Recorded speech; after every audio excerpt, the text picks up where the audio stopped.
et tey jii le maire de Dakar également qui risque gros qui appelle même à un point de presse aujourd'hui gis nañu note bi nga xamante ne préfet génne na ko sukkandikoo ko ci article L 277 Georges. waaw loolu moom yaakaar naa moo nekk actualité bi tey. en tout cas depuis donc bu ñu jëlee assemblée nationale bureau assemblée nationale bu mu statué ne da koy radier si hémicycle bi. à la demande de ki nga xam ne mooy ministre de la justice. oui.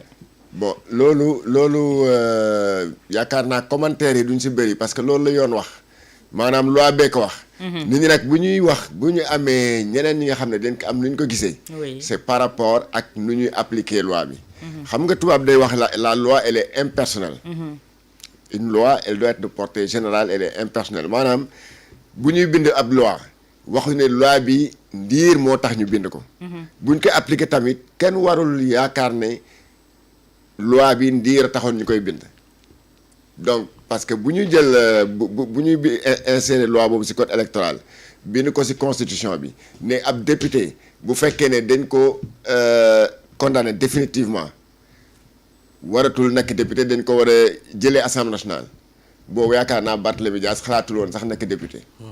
pour ne pas dire que sax moom est-ce que juddu woon na sax pour te dire. oui donc loi boobu yàgg na fi. du moom moo taxoon ñu koy def. par contre ñi nga xam ne en tout cas comme moi. ñi nga xam ne dañoo jàpp que ne am na loo xam ne daal dafa xaw a lëndëmal xel yi. mooy nu ñuy appliquer loi boobu. xam nga parfois dañuy toog fii bu ñu wax waxu yoon on est dans un état de droit ñu ne na yoon def liggéeyam da nga koy dégg souvent ñu wax ko. parfois ñu ne loi warul am ku ma am ndey ku ma amul ndey wala une justice à deux vitesses. loolu boo ko déggee rek ça veut dire que am na yoo xam ne jaarul yoon te lu tax man ma jàpp que ne y a problème. mooy que bu ñuy dem ci élection yi xam nga loi bi wax naa la yàgg na fi bu ñuy dem ci élection yi bu ñuy déposer candidature yi am na ab coalition bu jógoon ne Barthélémy Dias dañu warul nekk candidat dañ ko war a dindi ci liste yi. n'est-ce pas. oui. ñu dem conseil constitutionnel ñu dem jël seen avocat ñoom yóbbu conseil constitutionnel jàng seen réclamation bi tourner la page dem yoonam donc boobu ba léegi nag. lu tax mu ne la encore une fois dafa am ñoo xam ne ànduñu wala d'accord ñu si nu ñuy appliquer loi bi mooy que bu ñu naroon appliquer la loi dans toute sa rigueur bien avant ñu dem élection lañ ko doon def. parce que également la loi aussi elle est faite pour être appliquée dans sa rigueur mais na fekk ni ñu koy appliquer aussi mu jaar yoon. booy dem si élection n'importe quelle élection du élection député seulement. élection présidentielle day am gis nga présidentielle bu ñu dem nii. ay ñoom Karim Wade yëpp déposé nañu seen dossier ay nit ñëw dem ne non diw nekk candidat ñu ne leen déet comme noonu la conseil constitutionnel kon yow kat lii réclamation bi wala recours bi gars yi dugal nii jaar na yoon kon yéen doo leen nekk candidat. moi je trouve aussi Barthélémy Dias noonu lañ ko doon def bien avant muy bàyyi ba ñu élire ko ba pare nga door di ko naan voilà on va traduire l'Assemblée nationale. mais est-ce que loolu war na mën a nekk sujet à discussion parce que Barth moo taxaw jàkkaarloog Aïssata Tall Sall xam na ne moom il n'est plus éligible et électeur ci fànn boobu on a laissé courir ba nga xamante ne élection ñëw na présidentielle am équipe bu bees bu ñëw mais également mu am chamboulement bu am ci justice tegaguñu woon seen ay tànk seen ay jéego pour mëtal li nga xamante ne amoon na. mais justement moo tax ma ne la boobu nag. comme condamnation boobu. La condamnation ne date pas d'aujourd'hui condamnation bi am na 1 an. oui. ça fait 1 an qu'il a été définitivement condamné. donc yaakaar naa te entre-temps dem na ci ay élections voté na voté na à la présidentielle. 2024. oui. alors mu dem déposer encore candidature am pour nekk député ba ay nit jóg ne kii warul nekk député mais c'est le même ministre de la justice moo fi nekkoon. moom à l'époque moo tax ma ne la bu fekkoon ne dañ ko jaaral yoon bu mu naree nekk député dañ ko non yow bu munoo nekk candidat parce que yoon wax na lii. moo tax ma ne la nag bu ñu bàyyee ba ñu élire ko ba pare forcément nag boo ko radier mais les gens ils vont trouver à le dire hein. d'accord mais encore une fois loi bi moom loolu kenn waxul ne loolu du yoon loi bi moo ko wax mais ni ñuy jëfandikoo loi bi mooy nasaxal xel yi te mooy tax boo xel yi yenn xel yi tey. Ayouba tey est-ce que mën na nekk sujet à discussion ni ko Georges yu waxee bu fekkee ne yoon moo def liggéeyam wàllub yoon rek lañ ko teg est-ce que yoon day xool ndax rafet na wala rafetul wala waroon nañ koo def wala waruñu koo def. Ben, tu sais, xam nga le problème de Barth tel que posé actuellement dafay jël ñaari volet. am volet droit ak volet politique. Quoi qu'on puisse dire, Barth est un homme politique. C'est un homme politique boo xamante ni tey jii peut-être àndoon na fi ak Sonko di def combat dem ba ci biir peut-être mu woon ginnaaw Sonko dem jublu Macky Sall collaborer ak moom dans le but que Khalifa Sall nekk candidat à la présidentielle de 2024. Je pense que suñ ko jëlee ci aspect politique Barth a déclaré la guerre en quelque sorte à Pastef et à son leader Ousmane Sonko. Donc quand tu déclares la guerre à un leader il faut savoir en assumer toutes les conséquences. fii la wax ci campagne bi Ousmane Sonko dina ma suul wala ma suul ko. Donc quand on est dans un combat politique maintenant après tu es face à un régime. Un régime, c'est un régime politique. Il faut pas se leurrer, il faut pas se voiler la face. C'est un régime politique, tu as en face un régime politique. Pour combattre, il faut avoir toutes les armes nécessaires pour répondre à des contre-coups. Tey jii le droit, tous les arguments de droit sont du côté du régime en place. Tey jii suñ ko bëggee neutraliser pour ñu neutraliser ko. Parce que droit may na leen tey jii ñu révoquer son mandat de député. Autant droit may na leen tey jii ñu révoquer li nga xamante ni mooy son mandat de maire. Droit may na leen loolu lépp. Est-ce que dañ ko war a utiliser pour tey jii disqualifier Barth ci contexte bu njëkk bi la ko indil. Barth a déclaré la guerre à Ousmane Sonko et à Pastef.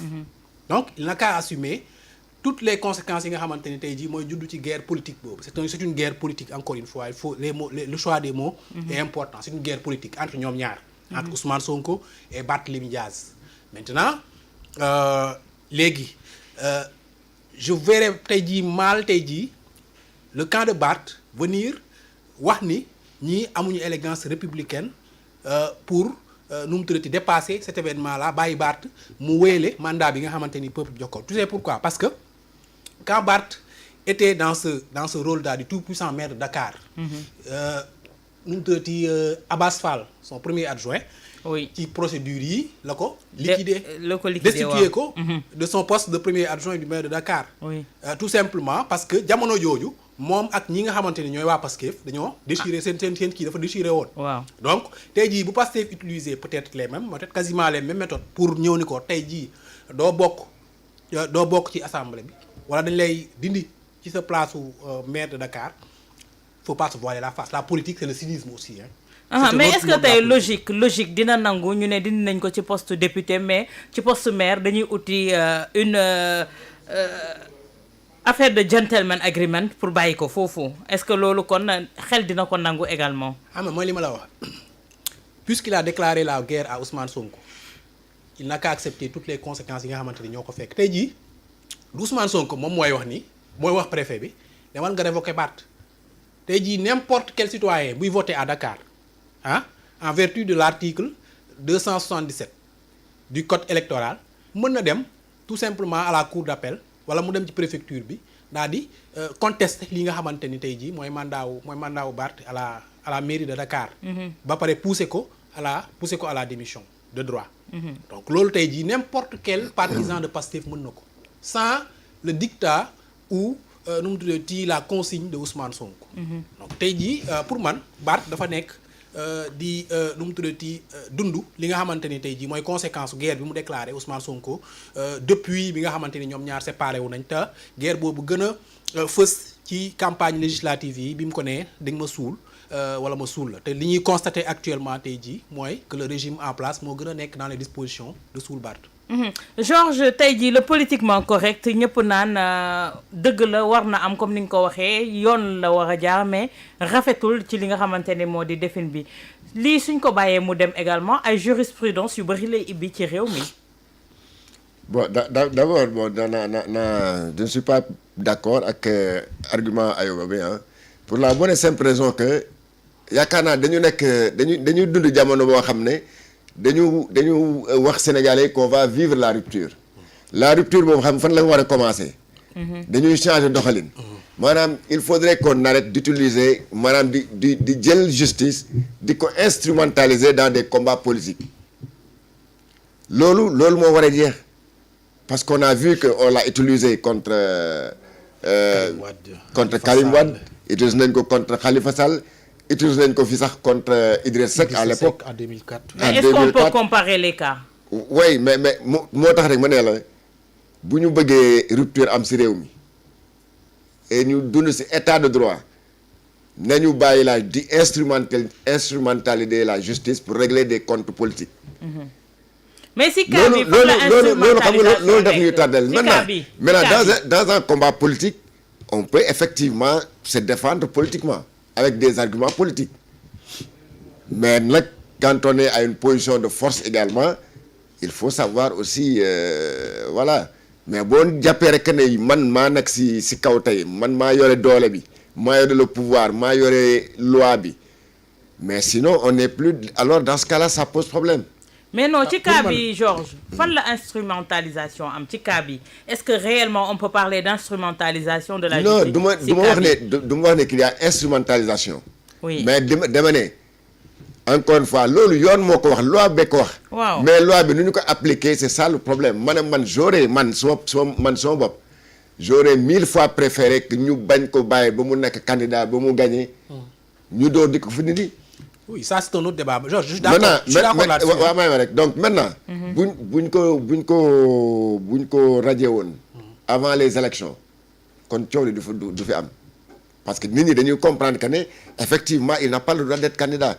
mais tey jii nguur bi ko waroon a radié moo di nguuru Macky Sall Aïssata Tall Sall nekkoon avocat de Barthélémy Dias retrouvé wu nekk ministre de la justice même nguur bi moom moo ko waroon def. même nguur bi fa nekk sax waroon na ko radié bien avant les élections législatives ah oui qui peut le plus qui peut le moins bu fekkee ne yow mën nga radié nit ki une fois élu député mais à plus forte raison nag mu dépose sa candidature nga xam ne bu fekkoon ne yow il suffisait juste que le ministre à l'époque ne ko non yow doo bokk ci élection yi. mais tey Georges Barthélémy Dias qui était conscient que ne moom nekkatul électeur kooku tey jii bi amoon conscience boobu est-ce que tey jii waroon na poursuivre ne day poser sa candidature est-ce que également moom defu ko loolu pour une question purement politicienne. non je pense pas mais yow parce que il était conscient jàkkaarloo nag Aïssata Tall Sall wax ko. waaw mais xam nga moom il sait pas lui du moom mooy defar la loi également certainement que balaa muy déposer sa candidature amoon na ay avocats yoo xam ne nee nañ ko woy mais yow mën nga nekk candidat parce qu'il avait voté encore une fois en février en mars 2024. mais c'est lui qui l'a dit. il dit que je sais que je ne suis. même bu ko waxee c'est-à-dire Barthélémy du moom mooy loi bi c'est pas lui également qui juge. même bu ko waxee mais nit mën a taxaw ne man maa def li nga dem justice du la déglu. mais l'acte n'a pas encore été posé. ça mënoon na ko wax taxaw na Assemblée nationale ne man amatuma droit nekk candidat ou quelque chose comme ça nekk député mais ça ne veut rien dire il a fallu maintenant que loi bi si boppam justice si boppam moo ko ne yow amatoo droit nekk candidat. voilà même aucun autre candidat amuloon droit nekk yow doo nekk candidat justice rek moo ko mën a wax. d'accord Ayoba ci boobu y a beaucoup de complexité boo xamante ne man dama ko ci déceler parce que Barthélémy su taxawee ci hémicycle jàkkaarloog Aïssata Tall Sall mi nga xamante